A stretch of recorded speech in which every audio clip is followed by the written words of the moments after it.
Halo semuanya, jadi di sini saya akan membuka presentasi dari kelompok I yang akan membahas mengenai perbedaan mendasar laporan keuangan perusahaan go public atau perusahaan terbuka. Jadi di sini kita sudah menyiapkan ada 3 perusahaan dari perusahaan jasa atau PT KAI, lalu ada perusahaan dagang dari PT Matahari dan juga perusahaan manufaktur dari PT Unilever. Oke, sebelum memasuki presentasinya, izinkan saya untuk memperkenalkan para anggota dari kelompok saya dulu. Yang pertama di sini ada Naila Oktavira dengan NPM akhir 256, lalu ada saya sendiri, Hibatul Akmal Harmadika dengan NPM akhir 259, lalu ada Rafa Pramudian dengan NPM akhir 279, yang terakhir ada Anna Aulia Salsabila dengan NPM akhir 286. Oke, di sini sebelum kita menganalisis dari laporan keuangan PT yang akan kita bahas, izinkan saya untuk memperkenalkan pengertian dari perusahaan go public atau perusahaan terbuka terlebih dahulu. Di sini ada pertama ada definisi dari perusahaan go public adalah perusahaan yang menjual sebagian sahamnya kepada masyarakat melalui pasar modal. Yang artinya kita itu bisa membeli saham dari perusahaan tersebut gitu. Lalu ada tujuan dari perusahaan go public sendiri. Yang pertama ada mendapatkan modal tambahan untuk ekspansi usaha. Lalu yang kedua ada meningkatkan kepercayaan masyarakat terhadap perusahaan itu sendiri.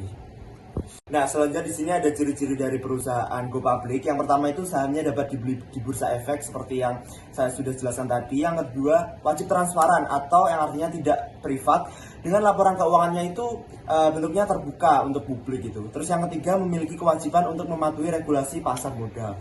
Lalu di sini ada keuntungan dari perusahaan go public sendiri. Yang pertama ada akses pendanaannya itu lebih luas. Yang kedua, meningkatkan citra perusahaan itu sendiri.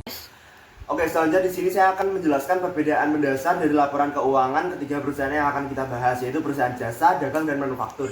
Yang pertama di sini ada perusahaan jasa. Untuk karakteristiknya sendiri dia itu hanya fokus pada layanan tanpa adanya persediaan barang pada akunnya.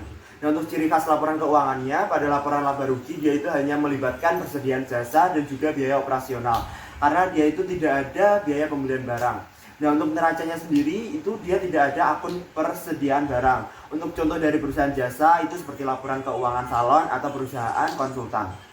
Nah, lalu yang kedua ada perusahaan dagang. Perusahaan dagang untuk karakteristiknya sendiri dia itu membeli barang jadi lalu menjualnya kembali tanpa proses produksi. Nah, untuk ciri khas laporan keuangan sendiri pada laporan laba rugi dia itu terdapat akun harga pokok penjualan yang mencatat biaya barang yang dijual. Untuk neracanya dia itu terdapat akun persediaan barang dagang karena dia itu membeli barang. Untuk contoh dari perusahaan dagang dia itu ada laporan keuangan minimarket dan juga ataupun toko pakaian. Yang ketiga ada perusahaan manufaktur. Karakteristiknya itu dia itu mengolah bahan yang mentah atau baku menjadi barang jadi lalu yang akan dijual kembali. Untuk ciri khas laporan keuangannya pada laporan laba rugi dia itu terdapat HPP yang lebih kompleks seperti harga pokok produksi dan juga harga pokok penjualan karena dia itu melibatkan seperti biaya bahan baku, tenaga kerja langsung dan juga biaya overhead pabrik gitu. Nah, untuk neracanya sendiri ada 3 jenis persediaan seperti persediaan bahan baku, persediaan barang dalam proses dan juga persediaan barang jadi. Untuk contoh dari perusahaan manufakturnya sendiri itu seperti laporan keuangan pabrik makanan ataupun sepatu. Baik, yang pertama, saya akan membahas perusahaan jasa dari PT KAI. PT Kereta Api Indonesia Persero atau yang biasa disingkat menjadi PT KAI adalah sebuah badan usaha milik negara Indonesia yang bergerak di bidang perkereta apian. PT Kereta Api Indonesia sendiri didirikan pada tanggal 1 Juni 1999. Kemudian, pada tahun 2010, nama PT KA berubah menjadi PT Kereta Api Indonesia Persero. Layanan yang disediakan PT Kereta Api Indonesia mencakup angkutan penumpang dan juga angkutan barang. Saat ini, PT KAI memiliki 7 anak perusahaan, yakni KAI Service, KAI Bandara, KAI Komuter, KAI Wisata, KAI Logistik, KAI Properti, dan juga PT Pilar Sinergi BUMN Indonesia. Selanjutnya ada laporan keuangan dari PT KAI yang diantaranya adalah ada aset, liabilitas, dan juga ekuitas.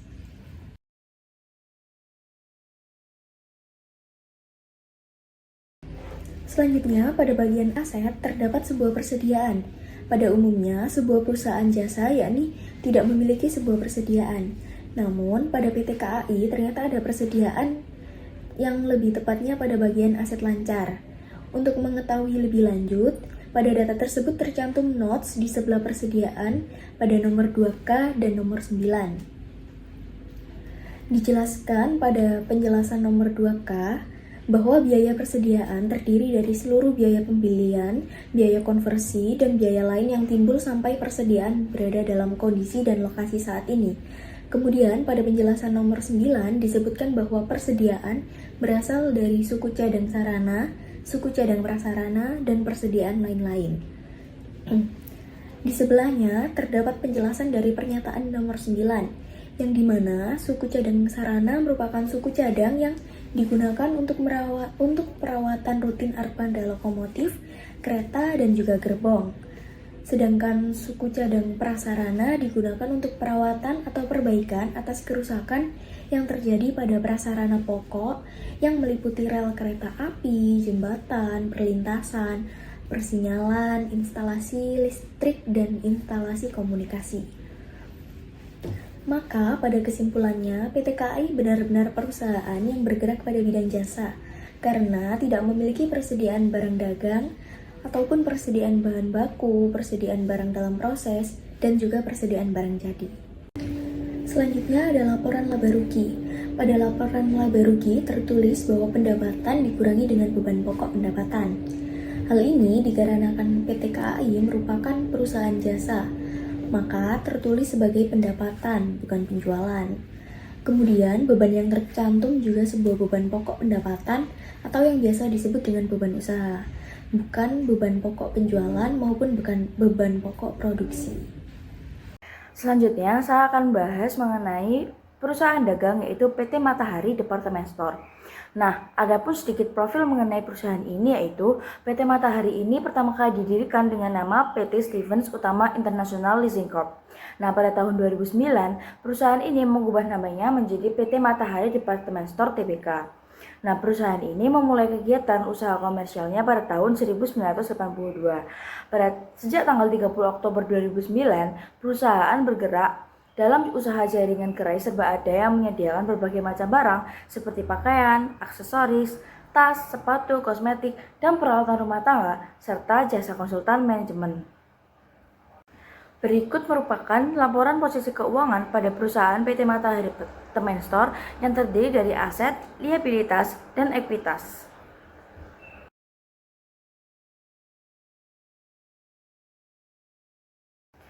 Pada kolom aset terdapat persediaan yang dicatat pada nomor 5. Nah, bisa kita lihat pada catatan nomor 5, persediaan terdapat pakaian pria, pakaian wanita, produk anak-anak, dan sepatu. Nah, karena PT Matahari Department Store ini merupakan perusahaan dagang, maka ia hanya memiliki persediaan barang jadi atau barang dagang saja, tidak memiliki bahan baku atau bahan mentah. Kemudian terdapat laporan laba rugi dari PT Matahari Department Store. Nah, sebelah kiri saya merupakan laporan laba rugi dari perusahaan ini. Bisa kita lihat di dalam laporan tersebut terdapat beban pokok pendapatan yang dicatat pada nomor 18. Nah, setelah kita lihat pada catatan nomor 18 bahwa beban pokok pendapatan itu terdapat persediaan awal, pembelian bersih, yang dimana hasilnya akan menjadi persediaan yang tersedia untuk dijual, kemudian dikurangi dengan persediaan akhir. Selanjutnya ada perusahaan manufaktur yaitu PT Unilever Indonesia. PT Unilever Indonesia Tbk bergerak di sektor barang konsumen yang mencakup berbagai kategori seperti makanan, minuman, produk perawatan rumah tangga, dan produk perawatan tubuh. Unilever Indonesia merupakan salah satu perusahaan barang konsumen terbesar di Indonesia dengan jaringan distribusi yang luas, melayani jutaan pelanggan melalui berbagai saluran retail. PT Unilever Indonesia ini juga terdaftar di Bursa Efek Indonesia dan merupakan salah satu emiten dengan kapitalisasi pasar besar. Adapun produk-produk unggulan dari PT Unilever Indonesia ini untuk produk perawatan tubuh ada Lifebuoy, Lux, Dove, Sunsilk, Clear, Rexona, dan lain-lainnya. Lalu untuk produk perawatan rumah tangga ada Rinso, Molto, Sunlight, dan lain-lainnya. Lalu ada produk makanan dan minuman ada Walls, Royco, Bango, Blue Band, Sariwangi. Jadi produk-produk yang mungkin sering kita gunakan ini asalnya dari PT Unilever Indonesia ini. Selanjutnya ada laporan posisi keuangan. Seperti laporan posisi keuangan pada umumnya, jadi terdiri dari aset, liabilitas, dan ekuitas. Nah, di sini bisa kita lihat asetnya terdiri dari aset lancar, aset tidak lancar, ada juga keterangannya. Misal di sini ada yang saya blok warna ungu itu persediaan. Nah, di sebelahnya ada catatan atau notes itu buat keterangan lebih lanjut. Misal persediaan di catatan nomor 5 berarti ini nanti ada keterangannya ini untuk persediaan apa aja. Nanti ada penjelasan lebih lanjutnya. Lalu ada liabilitas jangka panjang, jangka pendek, kemudian ada ekuitas, ada jumlahnya juga di setiap laporan posisi keuangannya ini.